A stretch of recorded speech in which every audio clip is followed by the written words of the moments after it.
Hi views, இன்றைக்கி இந்த வீடியோவில் என்ன பார்க்க போகிறோம்னா நம்ம டெய்லி லைஃப்பில் யூஸ் பண்ணுற சில வேர்ட்ஸ் அதை இங்கிலீஷில் எப்படி சொல்லலாம்னு பார்ப்போம். சிலர் யாராவது ஏதாவது சொல்லிட்டா போதும், அது ரைட்டோ ராங்கோ, அவங்க என்ன சொன்னாலும் ஆமாம் ஆமாம் அப்படின்னு சொல்லி மண்டையாட்டுவாங்க. அதை என்ன சொல்லுவோம் நம்ம தமிழில், ஜால்ரா தட்டுறாங்க அப்படின்னு சொல்லுவோம்.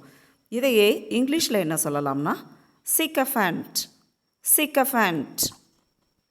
The politician is surrounded by sycophants. அதாவது அந்த அரசியல்வாதியை சுற்றி ஜால்ரா அடிக்கிற கூட்டமாக இருக்காங்க.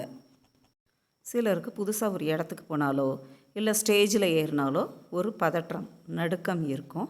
அதை இங்கிலீஷில் என்ன சொல்லலாம்னா jittery. Jittery. For example, I felt jittery before going on the stage. Stage ஏறுறதுக்கு முன்னாடி நான் ஒரே பதற்றமாக இருந்தேன். சிலர் என்ன செய்வாங்க, ஒரு வெட்டிங் ஃபங்க்ஷன்னா அதுக்கு யாருமே இன்வைட் பண்ணியிருக்கவே மாட்டாங்க. ஆனால் அவங்களே அந்த கல்யாண வீட்டுக்கு போய் உட்காந்து சாப்பிட்டு வந்துடுவாங்க. அந்த மாதிரி அழையா விருந்தாளியாக போகிறவங்கள என்ன சொல்லலாம்னா வெட்டிங் கிராஷர். Wedding crasher. சிலர் பார்த்திங்கன்னா யார் என்ன பேசினாலும் காதலே வாங்காமல் ஃபோனை உருட்டிக்கிட்டே இருப்பாங்க. அதுக்கு என்ன சொல்லலாம்னா ஃபப்பிங். ஃபப்பிங். அப்படி ஃபோனை நோண்டிக்கிட்டே இருந்தாங்கன்னா இப்படி சொல்லலாம், ஸ்டாப் ஃபப்பிங். ஸ்டாப் ஃபப்பிங்.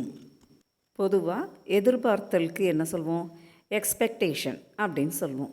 இது ஒரு மெசேஜ் பண்ணிடுறோம், அந்த டெக்ஸ்ட் மெசேஜுக்கு நமக்கு ரிப்ளை வரல, we are waiting for the text message அப்படிங்கிறதுக்கு என்ன சொல்லலாம்னா textpectation. Textpectation. For example, I have been waiting for her reply. This textpectation is killing me. Okay viewers, இன்றைக்கி பார்த்த வேர்ட்ஸ் எல்லாம் நம்ம டெய்லி லைஃப்பில் யூஸ் பண்ணுங்கள். Will meet in the next video. Bye.